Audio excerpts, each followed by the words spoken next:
Vou acrescentar um outro elemento para a nossa conversa. Vou pedir licença para a Thaís e para o Uribe e vou caminhar aqui para o nosso telão para a gente falar um pouquinho da reunião hoje do Copom. O Comitê de Política Monetária do Banco Central elevou a taxa básica de juros em meio ponto percentual, confirmando a expectativa do mercado. Com mais essa alta, a taxa Selic foi a 13,75% ao ano. Esse aperto monetário do governo Bolsonaro começou lá no início de 2001, ainda numa fase duríssima da pandemia da Covid. A Selic estava em 2%, o patamar mais baixo da história. Desde então, foram aumentos sucessivos na tentativa de conter a alta de preços até chegar ao patamar de hoje. Ainda assim, as estimativas para a inflação continuam acima da meta neste ano e no próximo. Esse ciclo de alta de juros já está sendo comparado com o que foi feito pelo governo Dilma Rousseff. Naquela época, a Selic saiu de 7,25% em meados de 2013 até chegar a 14,25%. Apenas meio ponto percentual a mais do que temos agora. Só que é importante ressaltar que essa inflação do governo Dilma foi provocada por erros de política econômica do próprio governo. Na gestão Bolsonaro, nós temos também uma inflação global causada pela pandemia e pela guerra da Ucrânia.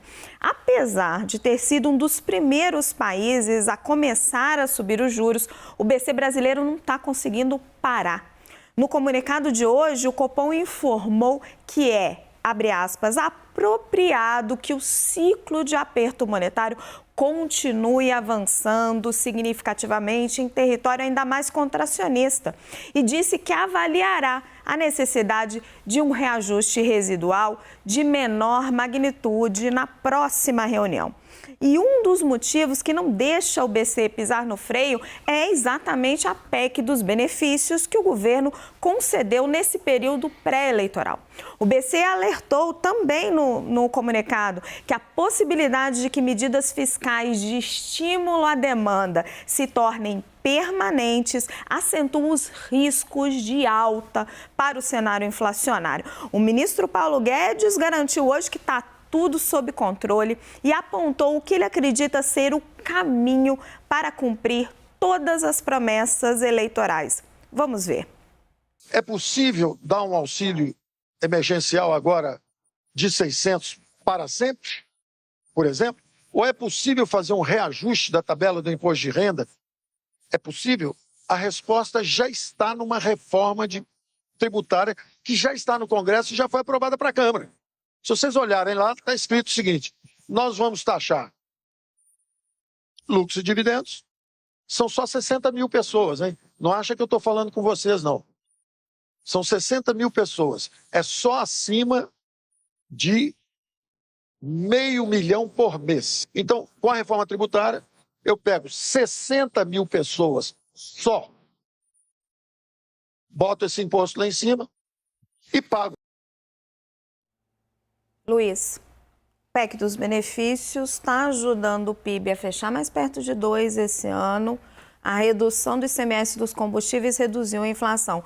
Para o ano que vem, a perspectiva é crescimento um pouco mais fraco, inflação também um pouco mais fraca. Agora, o Banco Central mostrando que o juro segue ainda subindo mais um pouquinho e, como você mesmo disse, uma hora esse juro vai chegar na atividade. Qual é a herança que o novo governo, seja ele Bolsonaro ou Lula, ou um terceiro, vai receber deste ano eleitoral? Bom, primeiro, a minha análise sobre o Copom, ele na verdade está nos dizendo, eu vou parar, mas eu vou deixar uma frestinha aqui de possibilidades, se precisar, eu subo mais um pouquinho. Foi isso que ele nos disse, pelo menos a meu ver.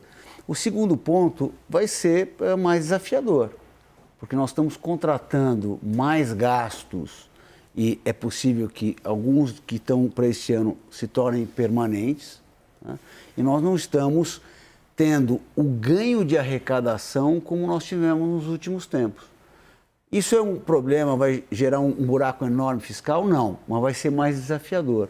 Então, esse ano, que com tudo, provavelmente o resultado fiscal vai ser perto de zero, talvez um pouquinho positivo, os analistas acham que vai ser entre 0,5% e 1% negativo o ano que vem.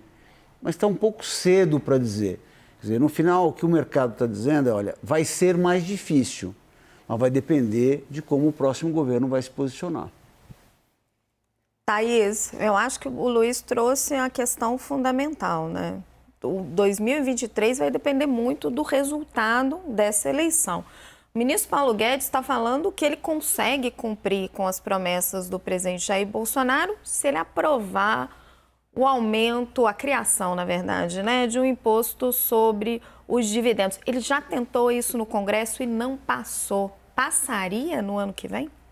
Raquel, trago um bastidor de por que Paulo Guedes disse isso hoje. Na semana passada, ele teve uma conversa com o presidente da Câmara, Arthur Lira, justamente sobre a incógnita, como manter os R$600 no ano que vem. E aí, durante essa conversa, segundo relatos de pessoas próximas aos dois, foi o próprio Arthur Lira que falou da reforma tributária e teria garantido a Paulo Guedes que ele quer fazer a reforma tributária logo depois da eleição. Parêntese meu, acho bastante difícil, mas vamos lá. Continuou a conversa dizendo que é por meio da reforma tributária, logo depois da eleição, que se pretende taxar lucros e dividendos e aí bancar os R$600. E é por isso, Paulo Guedes, como a gente viu, gostou da ideia e está dizendo que vai ser esse o caminho, porque ele acredita que Arthur Lira pode ter força suficiente para, pós-eleição, conseguir aprovar uma reforma tributária que, em 4 anos, não conseguiu ser aprovada. O ministro está apostando, então, claro, na vitória do presidente Jair Bolsonaro e também na reeleição de Arthur Lira. Uribe e Lula? Lula já disse que não precisa de teto de gastos, que a garantia é ele mesmo, é a credibilidade dele. Com que perspectiva que ele está trabalhando? Ele deu alguma indicação de como é que ele vai lidar com esse cenário mais difícil que o Luiz apontou? Ele deve modificar toda a política fiscal, inclusive em relação ao teto de gastos, disse que vai reformular o teto de gastos. Reforma tributária deve ser modificada daquela que é discutida no Senado Federal, mas imposto sobre lucros e dividendos, isso ele deve manter. Inclusive, Paulo Guedes brinca que ele é mais comunista que os próprios comunistas ao defender esse tipo de taxação. Então, ele trabalha com um cenário fiscal preocupante, mas ele avalia, isso é público, ele diz que ele precisa, neste primeiro momento, pensar na sociedade que passa fome, depois pensa no respeito às regras fiscais. Então, vai ser um ano muito difícil, independentemente de quem ganha o governo, e a reforma tributária planejada pelo PT no Congresso Nacional é outra, em relação à reforma tributária que foi oferecida pelo Ministério da Economia e está agora parada no Senado Federal para ano que vem eventualmente ser votado na Câmara dos Deputados. Quem conseguir o Palácio do Planalto vai herdar uma bomba fiscal. Juros altos, inflação alta, vai ser bastante difícil. Luiz, você quer...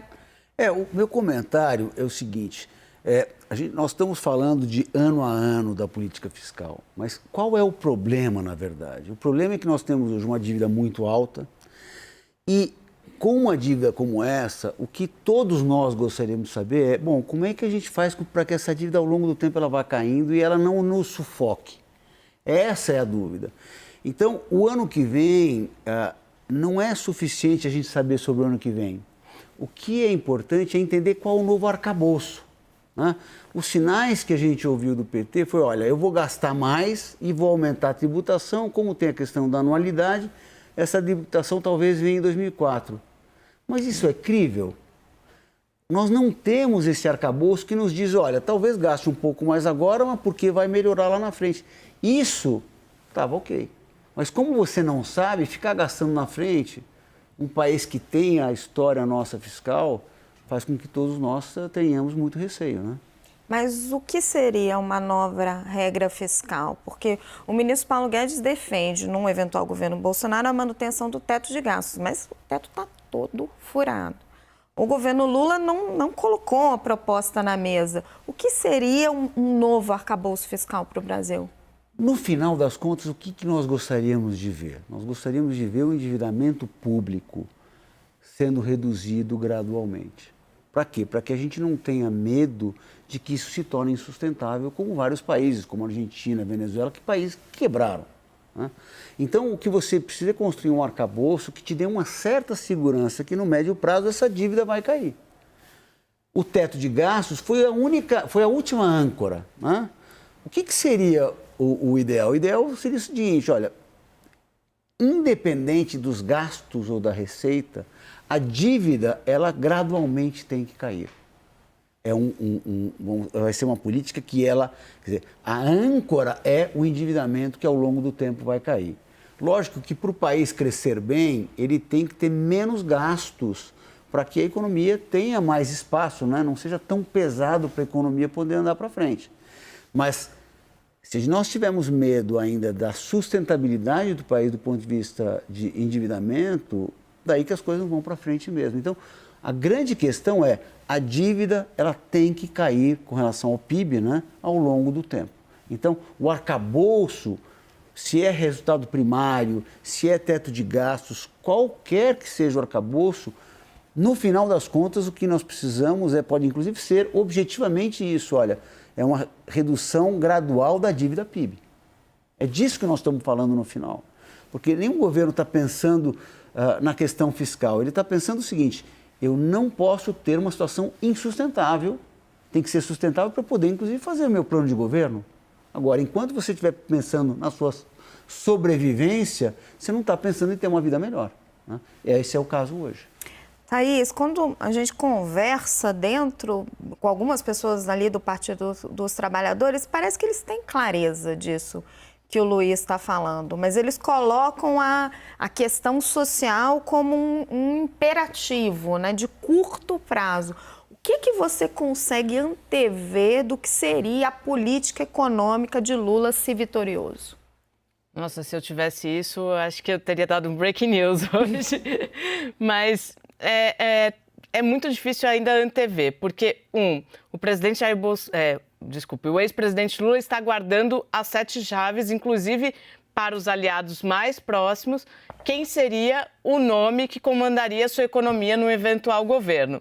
Então, isso, para mim, já é bastante determinante. A cara de quem estará à frente dessa política vai ser determinante para a gente saber o que vem. Eles têm dado alguns sinais que vêm, às vezes tortos, às vezes não, mas eles batem muito na tecla do fim do teto de gastos, se baseando muito no que você disse, Raquel, nos furos, nos sequentes furos do governo Jair Bolsonaro, que, se a gente olhar para trás, em nenhum dos anos foi cumprido à risca. Então, há uma avaliação de que é preciso, sim, olhar para esse fiscal com atenção, mas que o teto não seria o caminho, uma vez que o próprio presidente Jair Bolsonaro provou que não tem como manter esse teto desse jeito. E aí, o social, Raquel, não tem como não ser a bandeira. É nisso que o ex-presidente Lula se apega, se fia e conduz o seu discurso de campanha, justamente dizendo que foi ele quem olhou para os mais pobres, foi ele que, de fato, construiu políticas para os mais pobres. Então, o que a gente consegue entender a partir disso? Que a entrada de Geraldo Alckmin nesse cenário é quem vai trazer, de alguma maneira, aquilo que seria mais próximo do que o chamado mercado quer ouvir. Raquel. Você disse tudo, Thaís. A gente só vai saber qual é essa política econômica quando a gente souber quem é que vai dar rosto para ela. Luiz, muito obrigado pela sua participação hoje no WW.